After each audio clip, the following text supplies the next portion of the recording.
بسم اللہ الرحمن الرحیم۔ صرف 5 منٹ کا مدرسہ قرآن و حدیث کی روشنی میں 16 رجب المرجب۔ نمبر 1، اسلامی تاریخ۔ حضرت سعید بن زید رضی اللہ تعالی عنہ۔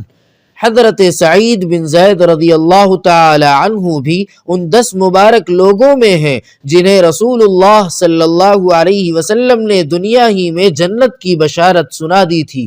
یہ حضرت عمر رضی اللہ تعالی عنہ کے بہنوئی ہیں۔ انہوں نے حضرت عمر رضی اللہ تعالی عنہ سے پہلے اسلام قبول کیا۔ وہ اور ان کی بیوی فاطمہ بنت خطاب حضرت عمر رضی اللہ تعالی عنہ کے اسلام کا ذریعہ بنے۔ ایک مرتبہ ایک عورت نے عدالت میں یہ دعویٰ کیا کہ سعید رضی اللہ تعالی عنہ نے میری فلاں زمین دبا لی ہے۔ حضرت سعید رضی اللہ تعالی عنہ کو اس سے بڑی تکلیف ہوئی اور انہوں نے عدالت میں حاکم کے سامنے کہا، کیا میں اس عورت کی زمین دباؤں گا، جبکہ میں نے رسول اللہ صلی اللہ علیہ وسلم سے سنا ہے کہ جو شخص کسی کی ایک بالشت بھر زمین بھی ظلماً دبائے گا تو زمین کا وہ ٹکڑا 7 زمین تک طوق بنا کر اس کے گلے میں ڈالا جائے گا۔ اس حدیث کو سننے کے بعد حاکم نے ان کو بری کر دیا، مگر انہوں نے دکھے ہوئے دل سے فرمایا، اے اللہ، تو جانتا ہے کہ وہ عورت جھوٹی ہے، تو اس کو اندھا کر دے اور اس کی زمین کو اس کی قبر بنا دے۔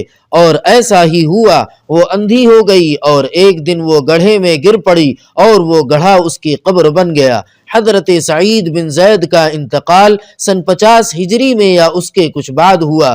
اس وقت ان کی عمر 70 سال سے بھی زیادہ تھی۔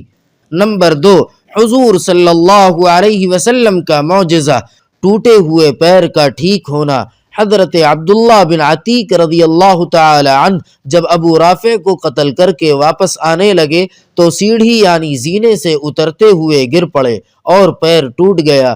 رسول اللہ صلی اللہ علیہ وسلم نے اس پر اپنا دست مبارک پھیرا تو فوراً ایسا اچھا ہو گیا گویا کبھی ٹوٹا ہی نہ تھا۔ نمبر 3، ایک فرض کے بارے میں، نماز میں قبلے کی طرف رخ کرنا۔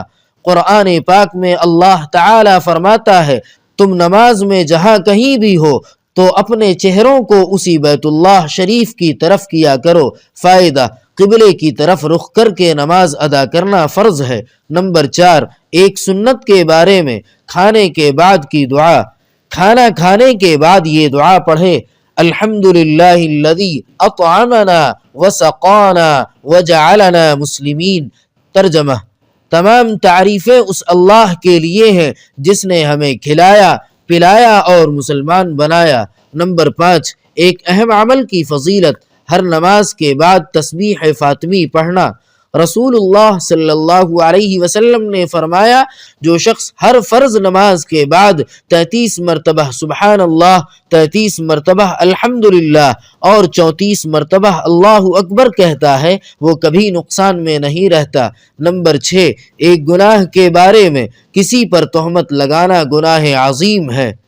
قرآن پاک میں اللہ تعالی فرماتا ہے، جو شخص کوئی چھوٹا یا بڑا گناہ کرے پھر اس کی تہمت کسی بے گناہ پر لگا دے تو اس نے بہت بڑا بہتان اور کھلے گناہ کا بوجھ اپنے اوپر لاد لیا۔ نمبر 7، دنیا کے بارے میں، نیک اعمال کے بدلے دنیا کی رونق چاہنا۔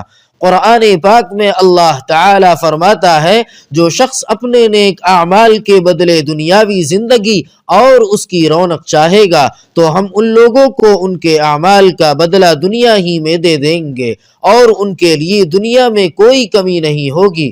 یہی لوگ ہیں جن کے لیے آخرت میں صرف اور صرف جہنم ہے، اور انہوں نے جو کچھ دنیا میں کیا تھا وہ سب آخرت میں بیکار ثابت ہوگا۔ نمبر 8، آخرت کے بارے میں، اہل جنت کو خوشخبری۔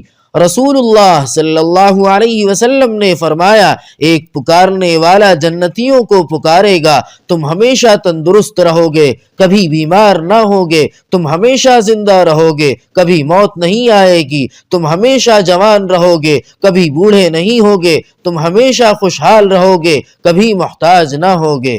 نمبر 9، طب نبوی سے علاج، میتھی سے علاج۔ رسول اللہ صلی اللہ علیہ وسلم نے فرمایا، میتھی سے شفا حاصل کرو۔ فائدہ، میتھی کا جوشاندہ نزلہ زکام کو دور کرتا ہے، پرانی کھانسی، پیٹ کے پھوڑوں اور پھیپھڑے کی بیماریوں میں بہت نفع بخش ہے، سینے میں جمے ہوئے بلغم کے لیے بے حد مفید ہے اور قبض کو دور کرتا ہے۔ نمبر 10، نبی صلی اللہ علیہ وسلم کی نصیحت۔ رسول اللہ صلی اللہ علیہ وسلم نے فرمایا، تم اپنے مسلمان بھائی سے جھگڑا مت کرو اور نہ اس سے ایسا مذاق کرو جو جھگڑے کا سبب بنے، اور نہ اس سے ایسا وعدہ کرو جس کو تم پورا نہ کر سکو۔ سبحان ربک رب العزت عما یصفون وسلام علی المرسلین والحمد للہ رب العالمین۔